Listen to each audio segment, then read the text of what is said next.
Michael Schellenberger, great journalist, has done this in-depth investigation on WPATH.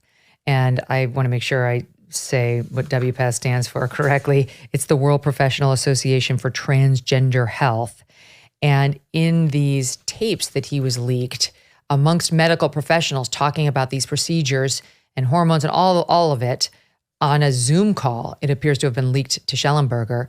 They're admitting what you just said, not your doctors in this case, but doctors who are doing these procedures and who are part of WPATH, that of course, how on earth could Isabelle give informed consent at 12, 13, 14 to sterilizing herself, to vaginal atrophy, to all of the things that she just listed. And they know it too. Here's a little bit per Schellenberger of WPATH internal video in which that discussion takes place. It's SOT 6.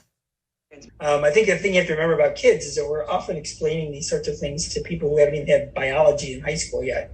And I know I've heard others in this kind of a setting say, well, we think adults are like really slick biologically. But in fact, lots of people have very little medical understanding of stuff like that. We just, medical professionals and mental health professionals, take for granted. But I don't know still what to do for the 14-year-olds. The parents have it on their minds, but the 14-year-olds, it's like talking with diabetic complications with a 14-year-old. They don't care. Of course. I mean, we don't have to be doctors to know that, Jordan, but they do it anyway. Like, what? That didn't lead to, and we should never do this to another child again. No, in the WPATH files, we've had the opportunity to review them. And I think there's a couple of major things that come out of them. One is it absolutely tears away at the talking points and facade that WPATH has continued to roll out for years now, that their recommendations, their quote standards of care that they publish are evidence-based. Number one, that's not true. And the files show a good bit of that. But of course, anybody who has been sort of paying attention or studying the science or following the work of groups like SEGM, the Society for Evidence-Based Gender Medicine, they already knew that. But I'm glad that Schellenberger's report has sort of exposed that, hopefully, to the general public at large. One of the other things that the WPATH files has done is to show that not only is it not evidence-based, it's not safe and effective, and they know that, and yet they continue to publicly push this despite what they say in private. The third thing that you will see from the WPATH files is that no matter what, no matter the complications, and you'll see this on the internal forum chats that Schellenberger and his team have published, is it doesn't matter what the complications are. The only solution is to continue, quote unquote, affirmation and hormone therapy and surgery. You'll see phrases like males on estrogen who report that their erections feel like shattered glass. And I'm sorry to speak so bluntly, but it needs to be done. And there is no hesitancy to continue treatment. And it's all throughout the files, and it is happening all throughout the country.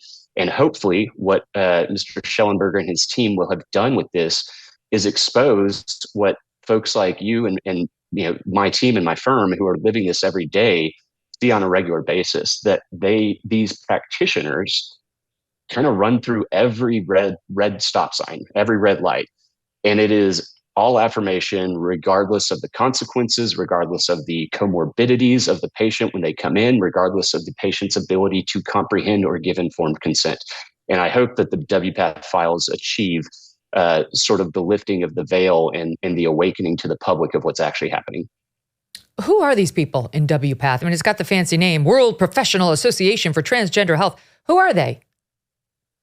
That's a great question. And the answer is it's a group of medical professionals and activists. The interesting thing about WPATH is they often hold themselves out as a medical organization. In reality, it's an activist organization, maybe a trade association at best, but it's open membership. And so it's not just doctors that are members of WPATH, but it is by and large activists and activist doctors who sort of have by hook or crook, sort of created this imprimatur based on what pretense, I don't know, but they have been treated by society at large and all too many actual medical organizations here in the States as authoritative. Here's more from the WPATH Files, Michael Schellenberger, of them admitting, these so-called professionals, about how these kids, they don't have the capacity to get it. I mean, we don't let them have cigarettes until they're 16. They can't vote until 18. They can't drink until 21. And yet we're expecting them to understand the complexities of puberty blockers into cross-sex hormones and double mastectomies and vaginoplasties and all of it. SOT7. So one of the things I do is I just I'm sitting with the youth and their parents and I say, oh, well, so tell me more about what you know about that medical intervention.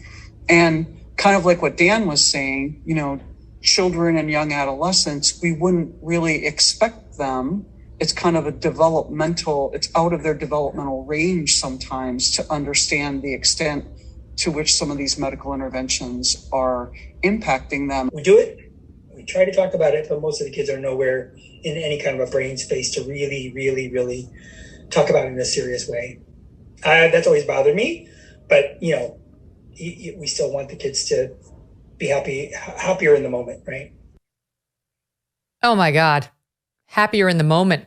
I mean, when you hear that, Isabelle, what do you think in the moment? That's their goal. In the moment, that's not going to fix any long-term issues. That'll create more issues down the line. Do you feel like you gave anything close to informed consent? Not really, no. I would have never known the full gravity of what would have happened to me. I could have never even predicted some of this stuff.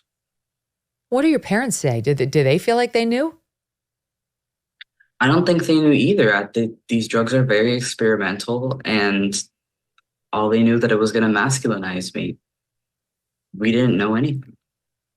And that too is basically admitted in these files. Here's just one more. SOT8, listen to this. I try to kind of do whatever I can to help them understand best I can. But what really disturbs me is when the parents can't tell me what they need to know about a medical intervention that apparently they signed off for.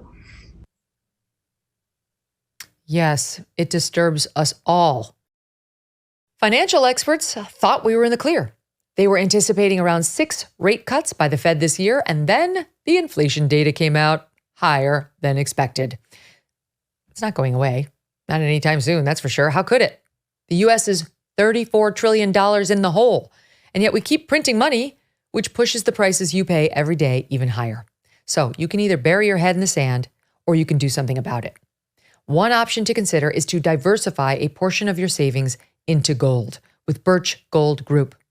Gold can be your hedge against inflation, and Birch Gold makes it easy to own. They will help you convert an existing IRA or 401k into a tax-sheltered IRA in gold, and you don't pay a penny out of pocket.